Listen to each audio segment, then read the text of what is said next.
minta Pak Ato sebelah apa namanya asisten. Soalnya kalau saya berbicara ke kiri kayaknya kurang bagus, Pak. Takut saya kualat. Lebih baik ngomong ke kanan lah, yang sudah kita tahu apa seperti itu. Baik, assalamualaikum warahmatullahi wabarakatuh. Alhamdulillah kita masih istiqomah melaksanakan sholat subuh berjamaah di Masjid Anas yang kita muliakan ini. Semoga langkah dan niat kita dibalas oleh Allah Subhanahu wa taala. Baik, tapi lebih baik saya buka masker saja. Nah, biar saya kelihatan mukanya. Nah, itulah yang saya pinginkan pertanyaan seperti itu, Pak. Ini Pak, kumis ini sama jenggot ini ada ceritanya, Pak. Ada ceritanya. Ceritanya gini, Pak. Kemarin itu, Pak, waktu saya pulang dari luar, kan kumis sudah mulai agak ada tumbuh uban-ubannya, Pak. Istri saya marah. Bapak, saya nggak mau lihat Bapak seperti itu. Potong jenggot sama kumisnya. Marah dia. Kayak kambing Jawa saja. Maaf kalau ada Pak ya, kambing yang gitu buntut itu, kambing gitu. Kambing Jawa namanya itu yang ada ininya juga itu. Seperti itu. Akhirnya saya nggak sayang Pak motong jenggot itu sama kumis itu. Bagaimana caranya? Terus kamu tahu nggak caranya ini supaya saya nggak motong? Akhirnya masih sini saya obatin supaya bisa hitam, begitu ya. Dikasihlah obat sama dia supaya dalam itu. Sebetulnya nggak boleh kan Pak ya, menghitamkan itu nggak boleh jenggot. Pas saya selesai, saya mandi Pak. Selesai mandi, bersih-bersih semua nih. Loh kok hitam banget ini? Iya Pak, itu nama menghitam rambut. Pas saya keluar, istri saya ketemu sama istri saya keluar. Tuh kan Pak, kalau begitu kan Bapak bagus tuh, kayak domba Garut katanya. Hitam jadi kayak domba Garut. Dan akhirnya emangnya mau diseruduk sama domba Garut? Ya siapa takut. Nah akhirnya nyeruduk juga lah siang-siang Pak. Nah bapak-bapak kalau yang udah agak putih, hitam-hitamin Pak bisa nyeruduk tuh. Bisa nyeruduk dia. Jadi seperti gitu. Baik, bapak-bapak sekalian, mungkin kalau saya menilai diri saya ini belum waktunya saya berbicara di depan bapak-bapak ini. Karena kalau saya berbicara itu mungkin sama saja mengajari bebek berenang. Udah jago-jago berenang semua, saya ajarin. Wah, udah. Ya, jadi sebetulnya belum waktunya saya berbicara. Tapi saya berusaha, Pak. Kalau saya berbicara di depan anggota saya, Pak, kalau saya ngajar, kalau di kampus atau di sana di Polda, itu saya gaspol terus. Tapi di sini saya nggak berani gaspol, Pak. Makanya saya di sini belajar, Pak. Menenangkan, menurunkan volume saya berbicara. Di sini betul-betul saya belajar sekali. Baiklah Bapak-Bapak sekalian, saya hari ini akan berbicara mengenai masalah bukan mengajari, tetapi kita saling sharing saja. Sharing mengenai masalah surat Al-Asr. Ya, Al-Asr itu. Ya, jadi Al-Asr silakan Pak, itu nanti bisa dibacakan. Jadi Al-Asr ya. Ya Al-Asr kan hanya 3 ayat ya. Kita semuanya dah kita ambil deh 3-3-nya. Kalau siapa kemarin? Bukan Pak Zul, itu kan banyak ya beberapa ayat yang potong-potong dari Quran. Karena kalau saya nggak satu aja lah, hanya 3 ayat saja. Jadi judulnya hari ini ya, memahami surat Al-Asr dalam menjalani kehidupan di dunia menuju keberkahan dunia dan akhirat. Ya. Karena di dalam surat Al-Asr itu, harus pakai penyambung juga, Pak. Ini Pak Rahmat bilang, Pak Tang coba istilah apa sajalah terserah. Akhirnya kemarin buka-buka lagi gimana caranya untuk nyari itu. Ya udah yang pendek-pendek aja lah saya buat. Oke, teropong dulu. Ya, jadi surat Al-Asr ini adalah salah satu bagian dari juz 30 yang termasuk dalam surat dari Mekah, diturunkan di Mekah. Dengan jumlah 3 ayat, surat ini tergolong jenis surat pendek yang ada di dalam Al-Quran. Memang kalau kita lihat cuma 3 ayat, itu surat Al-Asr. Jadi surat pendek ini tapi mengandung arti, kalau saya baca di Quran maupun di ini hadis ya, mengandung arti keseluruhan. Di sini wal asr itu, wal asr. Jika renungkan lebih dalam lagi, arti surat Al-Asr menjelaskan bahwa Allah telah bersumpah di situ. Wal asri, mungkin kita bisa bacakan dulu Pak, silakan Pak. Bismillahirrahmanirrahim. Wal asr. Innal insana lafi khusr illa alladhina amanu wa 'amilus shalihati wattawassaw bil haqqi wattawassaw bis sabr. Ya. Jika direnungkan lebih dalam lagi, surat Al-Asr itu menjelaskan apabila Allah telah bersumpah atas nama waktu, celakalah bagi manusia yang menyia-nyiakan waktu itu. Ya, menyia-nyiakan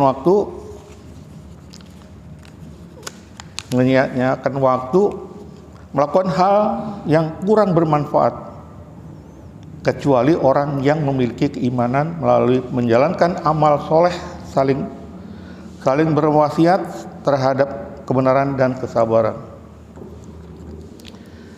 Allah saja bersumpah pertama kali itu demi waktu. Kita lihat sekarang waktu itu sendiri. Waktu dulu ya memang zaman Nabi dan lain-lainnya, tapi waktu sekarang ini, Pak, Masya Allah, waktunya. Ada anak membunuh bapak, ada bapak membunuh istrinya, ada bapak memperkosa anaknya. Betul-betul astagfirullahaladzim. Sekarang ini banyak yang salah, kelakuan manusia yang tidak bisa ditolerir oleh pikiran dan agama. Banyak sekali, Pak. Ada kemarin yang baru terjadi, Pak. Anak bunuh neneknya gara-gara pengen beli pulsa. Waktu. Ada anak memperkosa ibunya kandung sendiri. Itu kejadian-kejadian kejahatan. Yang dirugikan lagi masa waktu itu ya. Ya tadi, masa sekarang ini betul-betul dah, Masya Allah. Kalau masa depan, ya insya Allah kita bisa melakukan. Tapi kita jangan sampai anak cucu kita itu mengalami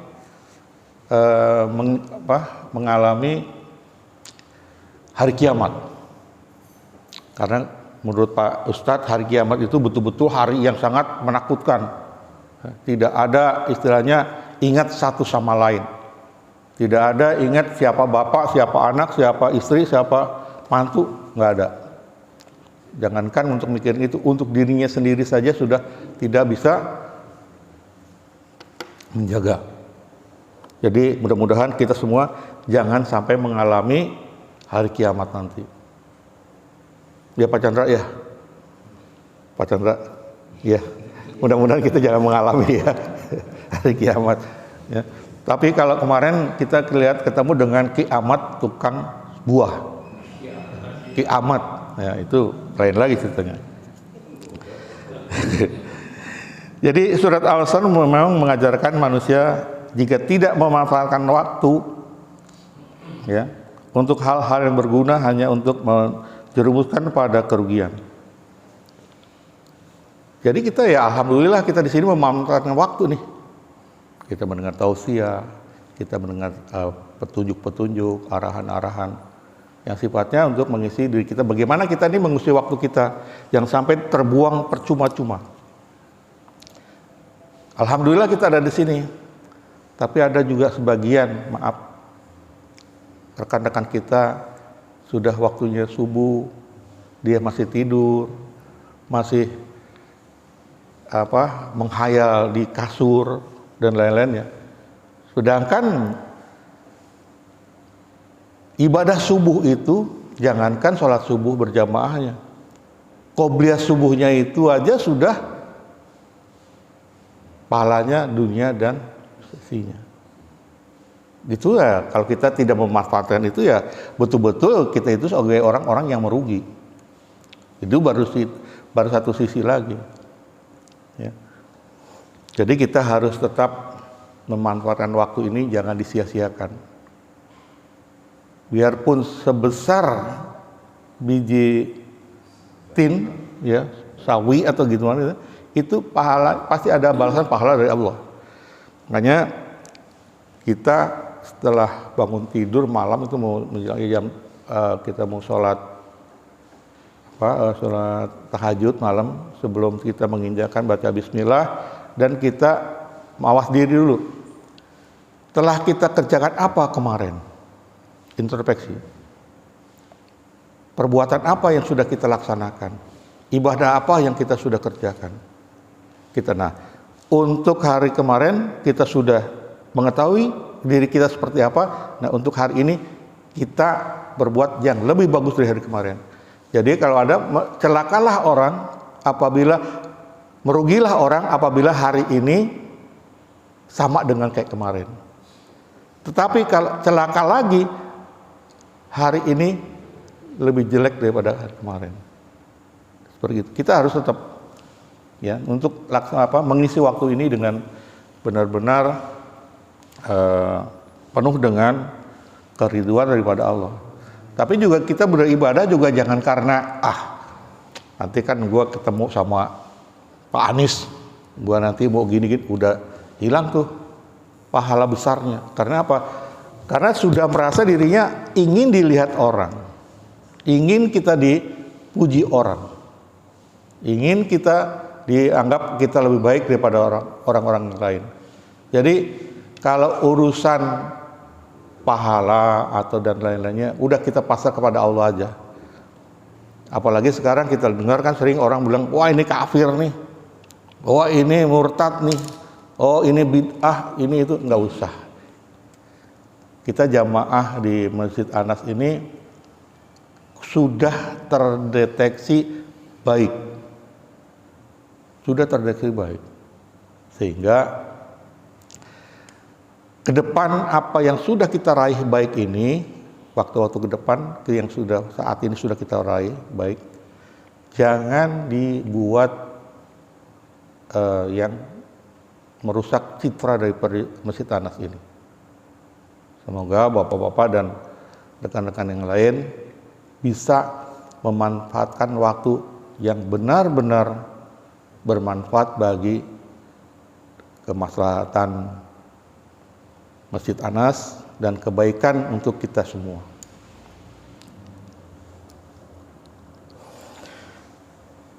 Surat Al-Asr memang mengajarkan manusia jika tidak memanfaatkan waktu untuk hal yang berguna hanya akan menjerumuskan pada kerugian. Sebaliknya jika memanfaatkan arti surah Al-Asr dan berlomba-lomba dalam memanfaatkan waktu dengan sebaik-baiknya di jalan Allah, tentu berkah dari Sang Kuasa sangatlah berlimpah. Berkah Allah itu sudah banyak sekali yang kita rasakan, cuman kita kurang menyadari. Di mana kita kurang menyadarinya? Kita usaha, hari ini gua nggak dapat rezeki ini dari Allah nih. Wah, gua payah nih. Begitu. Dia tidak menyadari bahwa rezeki Allah itu bukan hanya uang. Kita berjalan, kita bernapas, kita bisa melihat, kita bisa mendengar, kita bisa makan, merasakan segala sesuatu. itu rezeki dari Allah. Sangat-sangat banyak orang seperti kayak gitu. Aduh, apalagi supir taksi, mohon maaf Pak. Aduh, hari ini gue nggak dapat penumpang, rezeki gue seret nih. Di mana yang seret? Apalagi sekarang kan banyak Pak ya kejadian-kejadian itu Pak. Apalagi kemarin tuh maaf yang ada ketangkap tuh di daerah Bekasi kan. Ya itu kan hanya faktor koruptor katanya kan gitu ya. Sekarang mau tanya saya sama bapak-bapak nih. Korupsi sama koruptor bedanya apa Pak?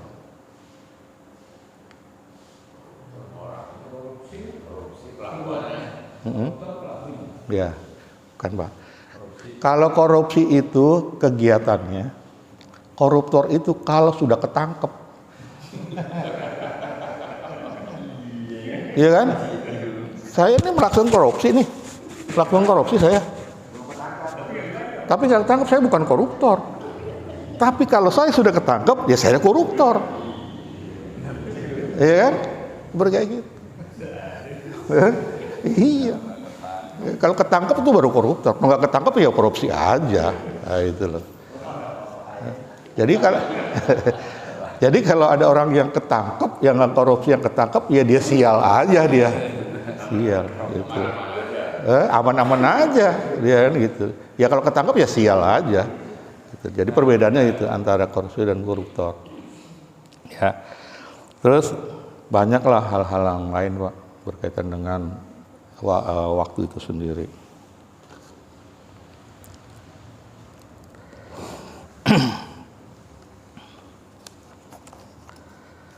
Yang ayat kedua, inna sholati apa?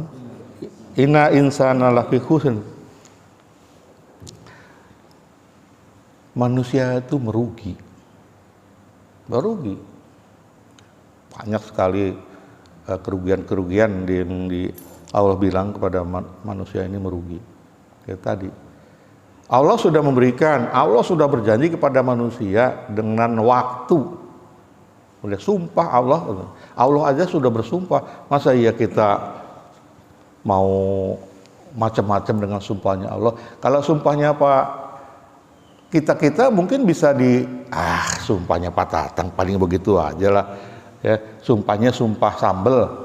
Ya, sekarang sumpah besok buat lagi. Banyak sekarang begitu.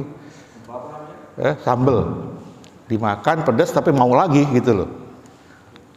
Banyak sekarang juga gitu Pak.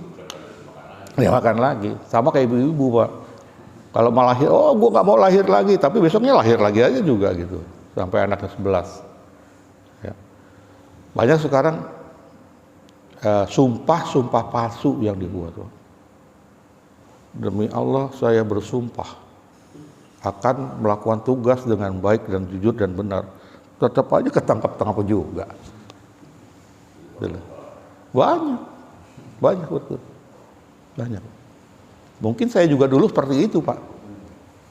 Saya akuin lah. Waktu jadi polisi kan saya bersumpah untuk ditempatkan di seluruh wilayah Indonesia.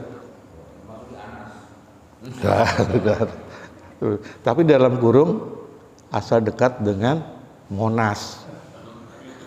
Siap nggak pada dalam kurung Pak. Siap ditempatkan di seluruh Indonesia. Dalam kurung asal dekat dengan Monas. Tutup kurung udah. Tetap aja minta tugasnya dekat-dekat sini aja kan. Kayak gitu. Sumpah itu Pak. Ya, banyak juga yang saya bersumpah tapi ya sumpah palsu semua. Banyak seperti kayak gitu. Itulah orang-orang yang merugi. Banyak. Mungkin hanya beberapa yang kita bisa saya itu sumpah-sumpah orang itu ya, sumpah-sumpah palsu sehingga merugikan diri dia sendiri. Ada yang disumpahin Pak. Ya. Yang disumpahin seperti gini Pak, saya kasih contoh Pak. Ada satu petani Pak. Dia berani ya disengat lebah disengat lebah 4.000, 6.000 dia berani menghadapi sengatan lebah itu. Iya Pak, bener Pak, berani dia Pak disengat lebah madu tuh. ya. Karena kita lihat tuh di TV gua ada orang pemanen lebah ya, pemanen madu Pak.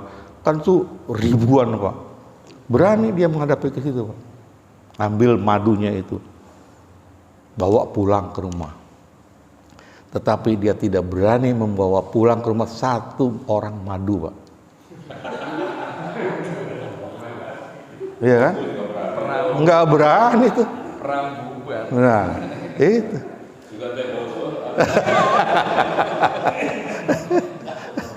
Amal lebah berani. Amal lebah berani, ribuan dia berani, tapi bawa satu aja. Ya, seorang madu ke rumah nggak berani. Udah cuma satu. Izin Pak, maaf kalau saya nyerempet sedikit Pak masalah madu.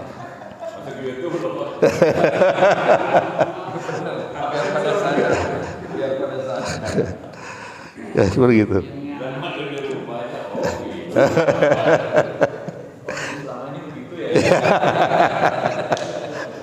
Ya.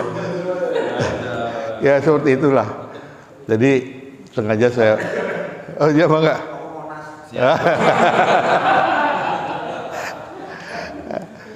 Jadi sengaja saya buat gini guyon-guyon ketawa. Jadi jangan, kalau saya perhatikan setiap ada tausiah di sini serius semua gitu. Kalau ini bisa ada ketawanya sedikit, bisa ada itu sedikit. Jadi supaya naikkan imun Pak. Ya. Jadi kembali lagi Bapak bilang menaikkan imun Pak. Antara corona Pak sama tadi koruptor itu ada kesamaannya Pak. Iya. Kalau menghadap corona kita harus cuci tangan dan pakai masker untuk tutup mulut. Koruptor juga gitu Pak. Dia juga cuci tangan dan juga tutup mulut juga, sama tuh. Antara koruptor sama corona tuh. Oke gitu. Biar enggak ini Pak. Biar enggak ngantuk. Yang ketiga, illal ladzina amanu wa amilus sholihati wa tawassaw bil haqq wa tawassaw bis sabr. Kecuali orang-orang yang beriman dan mengerjakan kebijakan serta saling menasihati untuk kebenaran dan saling menasihati untuk kesabaran. Kebenaran dan kesabaran memang itu suatu kalimat yang indah Pak, didengar. Itu kalimat yang indah. Kebenaran. Tapi kadang-kadang orang sulit untuk menyatakan suatu kebenaran. Sulit. Padahal ini benar. Tapi dia udah tahu, tapi dia sulit untuk menyatakan kebenaran. Takutnya apa dia bicara dengan kebenaran? Takutnya tadi ada hal-hal di belakang itu mendapatkan efek. Sehingga dia juga ketakutan. Takut dia menyatakan suatu kebenaran. Tuh. Apalagi sekarang Pak. Ada satu tindak kejahatan, dia tahu. Akhirnya polisi mencari saksi. Dia tahu, tapi dia tidak mau memberikan kesaksian. Karena tadi ya, tidak mau memberikan suatu kesaksian kebenaran. Tidak mau dia. Karena ketakutan. Gitu. Dan sabar.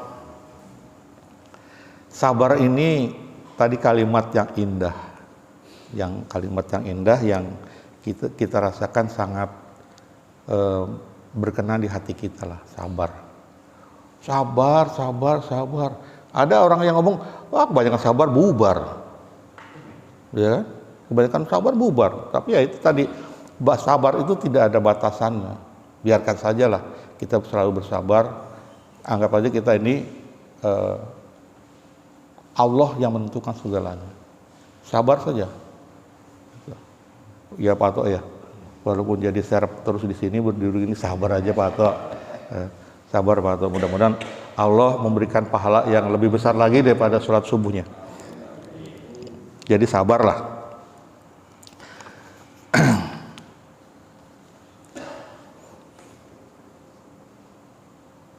Jadi makna surat Al-Asr ini ya. Dari dimulai dari ayat pertama di mana Allah bersumpah dengan menyebutkan dengan masa. Ya, masa sendiri tadi sudah kita sudah jelaskan di atas, sehingga jadi dengan Allah sudah menyatakan bersumpah demi masa, ya, menikmati yaitu waktu. Jika Allah sudah bersumpah dengan makhluknya, maka menjadi suatu isyarat bagi Rasulullah saat itu dan orang-orang yang beriman. Kunci itu, ya. Jadi itu harus betul-betul itu menjadikan isyarat bagi Rasulullah dan orang-orang yang beriman bahwa Allah itu betul-betul memperhatikan umatnya dan memberikan petunjuk bahwa sebetulnya manusia itu merugi, ya, kecuali orang-orang yang tadi memberikan petunjuk dan arahan dan kesabaran.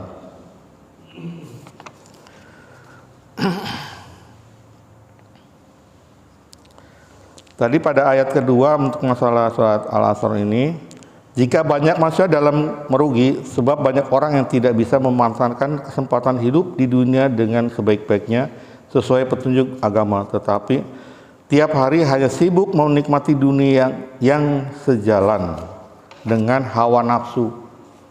Jadi begitu. Jadi hanya nafsu saja yang diutamakan untuk dia mengisi kehidupan dunianya. Sedangkan pada ayat ketiga dijelaskan jika sebagaimana cara agar tidak menjadi orang yang rugi, terdapat 3 syarat yang terkandung di dalam surat Al-Asr, yaitu beriman dan beramal soleh, saling menasihati mengenai kebenaran, serta saling menasihati mengenai kesabaran. Ketiga itu ada 3 perkara, ya, 3 syarat yang terkandung di dalam arti surat Al-Asr, yaitu beriman dan beramal soleh, saling menasehati. Nah, insya Allah kita di sini saling menasehati nih. Kita setiap pagi ada tausiah ini saling menasehati satu sama lain sehingga kita terbebas dari orang-orang yang tidak beriman tadi.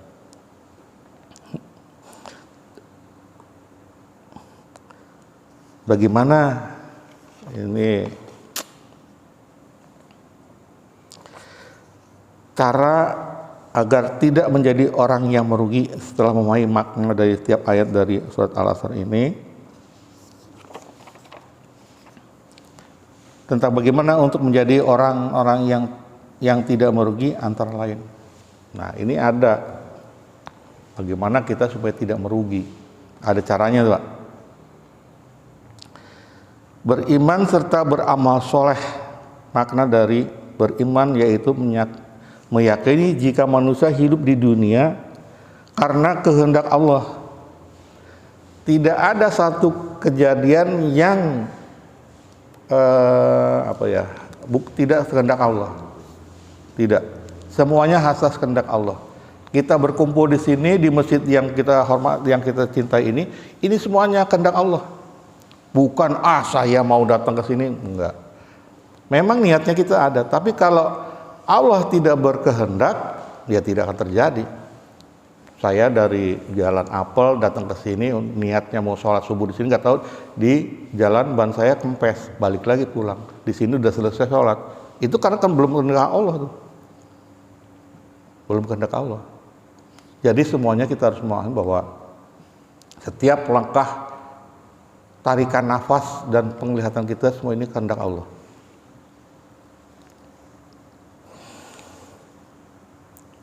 Terhadap dunia karena kehendak Allah, sesudah sewajarnya seorang manusia tunduk kepada Allah yang menciptakan, yang memberikan rezeki serta memelihara manusia hingga tiba kematian. Jadi kita sudah harus meyakini dan sudah memastikan bahwa dari kita lahir sampai kita mati itu semua atas kehendak Allah. Di dalam prosesnya itu semua tergantung amal perbuatan kita. Amal perbuatan kita tuh bagaimana di saat tadi mengisi waktu itu sendiri. Apabila sudah memiliki keimanan, seorang manusia wajib mengamalkan dengan dengan perbuatan serta melakukan amal kebaikan yang sesuai dengan ajaran Islam. Kembali lagi, kita segala sesuatunya harus sesuai dengan agama Islam. Jangan kita melakukan sesuatu sesuai dengan agama orang lain. Agama Islam lah kita yang harus kita kerjakan. Ya, kebanyakan kemarin tuh ada yang nggak lagi rame-rame itu ya, ada yang jangan jadilah Islam yang ekstrim. Memang Islam harus ekstrim, tapi kita jangan diekstrim-ekstrimkan. Hanya kejadian-kejadian yang sehingga timbul suatu permasalahan-permasalahan.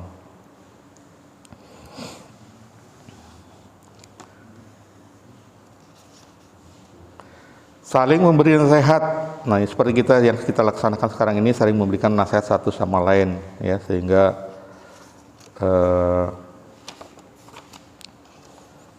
sehingga kita bisa mengerti. Oh, yang tadinya kita tidak mengerti menjadi mengerti, ya. Jadi yang tidak bisa dipecahkan bisa memecahkan, ya. Jangan terbuai dengan apa yang sudah kita miliki, karena itu kebanyakan orang, kalau kita lihat Pak, orang sekarang itu semakin kaya semakin pelit. Coba lihat, banyak semakin kaya semakin pelit. Karena apa? Dia penuh dengan perhitungan-perhitungan, tapi dia tidak menghitung bagaimana Allah memberikan kepada kita. Rezeki-rezeki yang kita terima itu ya punya miliknya Allah. Makanya kita dalam sholat doanya, ya Allah kuatkanlah iman Islam hambamu ini dan jadikanlah kami orang-orang yang selalu bertakwa padamu. Dan apabila sudah waktunya kami menghadapmu, panggillah kami dalam keadaan husnul khotimah. Seperti itu.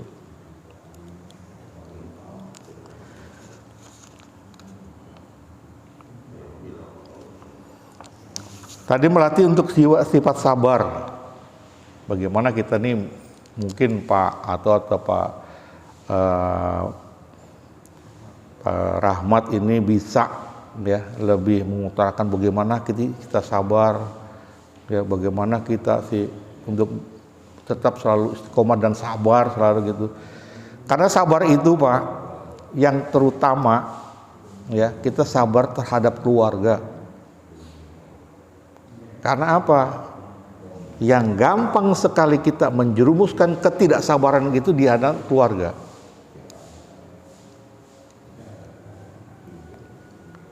Contohnya Pak, istri kita Pak, istri-istri kita, istri-istri Pak, boleh kan Pak ya? Istri, jadi istri-istri, jadi kan lebih dari satu Pak, istri-istri kita itu berdekatan sekali dengan ketidaksabaran kita. Kita punya salah satu aja Pak kesalahan kita di 3 tahun yang lalu, 4 tahun yang lalu, ketemu lagi sekarang kita ada punya salah lagi, itu terungkit Pak. Dulu Bapak zaman dulu Pak zaman begini suka main gini, nah udah. Nah gitu kita harus penuh kesabaran di situ untuk menghadapi itu. Istrinya baru satu Pak ya? Istri baru satu. Bagaimana kalau 2, 3, 4? Jadi harus ada istri yang sabar gitu. Nah, itu yang sabar. Nanti mungkin Pak Rahmat itu menyiapkan ruangan di belakang untuk konsultasi bagaimana cari istri yang sabar. Ya. Jadi tapi jangan cari istri sabar Pak. Jangan istri si sabar nanti kita dimarahin orang gitu loh. Ya. Jadi seperti itu. Jadi kita harus betul-betul sabar dalam menghadapi kehidupan kita, karena kehebatan seseorang itu ditunjang oleh istri yang sabar. Istri yang sabar. Coba kalau istri kita nggak sabar, banyak pejabat yang tergelincir karena istri. Mau dia sesuatu,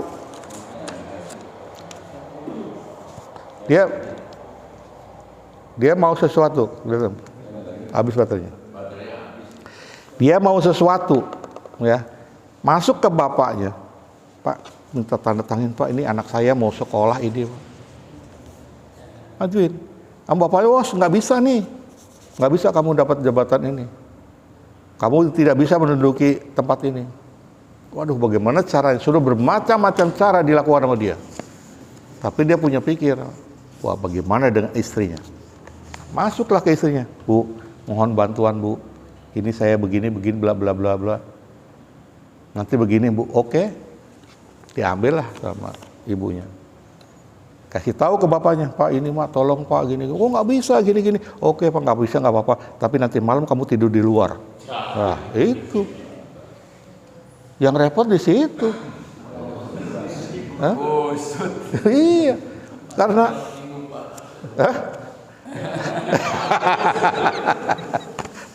jadi iya begitu Pak. Oke, kamu nggak apa-apa. Bapak nggak setuju dengan saya minta, nggak apa-apa. Tapi Bapak nanti malam ya tidur di luar Pak ya. Jangan dekat saya karena Bapak sudah tidak sayang lagi dengan saya. Omongan saya sudah tidak diturutin.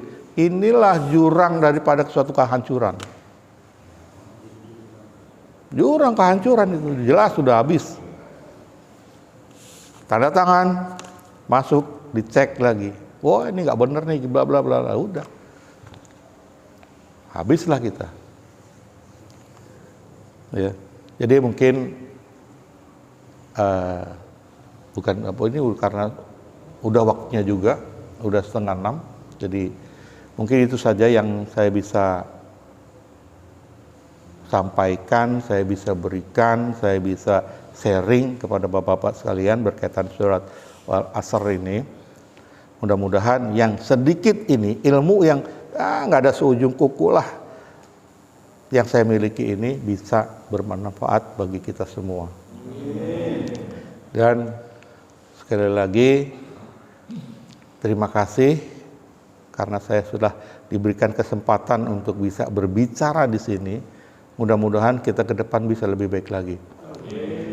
Memang kalau ini yang betul-betul saya baru pelajari Pak, tapi misalnya kalau kegiatan-kegiatan lain seperti masalah hukum, KUHAP dan lain-lainnya mungkin sudah di luar kepala semua bagi saya Pak. Jadi nggak perlu pakai teks begini saya udah bisa Pak. Bukan saya takabur dan lain-lain, bukan. Nah, ada ilmunya saya di situ. Tapi kalau ini betul-betul baru Pak, baru sekali bagi saya. Mungkin kalau ada yang salah saya mohon diperbaiki, dan kalau misalkan bermanfaat alhamdulillah, apa yang saya secuil ini saya berikan. Mudah-mudahan kita semua ini mendapat ridho dari Allah. Dan kita sama-sama mudah-mudahan di yaumil nanti ya kita ketemu semuanya di akhirat di sini, bagaimana Allah memberikan pahala buat kita semua. Mudah-mudahan kita ketemu semua nanti di surganya Allah. Ya, itu yang kita harapkan semua. Tapi kita juga jangan berpikir, oh gua akan masuk surga, gua akan pasti dapat surga, karena untuk surga dan neraka itu hanya hak prerogatifnya Allah. Jadi kita saja melaksanakan perintah dan petunjuk dari Nabi Muhammad, perintahnya Allah, petunjuknya Nabi Muhammad. Mudah-mudahan amal ibadah kita diterima oleh Allah Subhanahu wa taala. Baik, demikian saja dari saya. Assalamualaikum warahmatullahi wabarakatuh. Silakan Pak.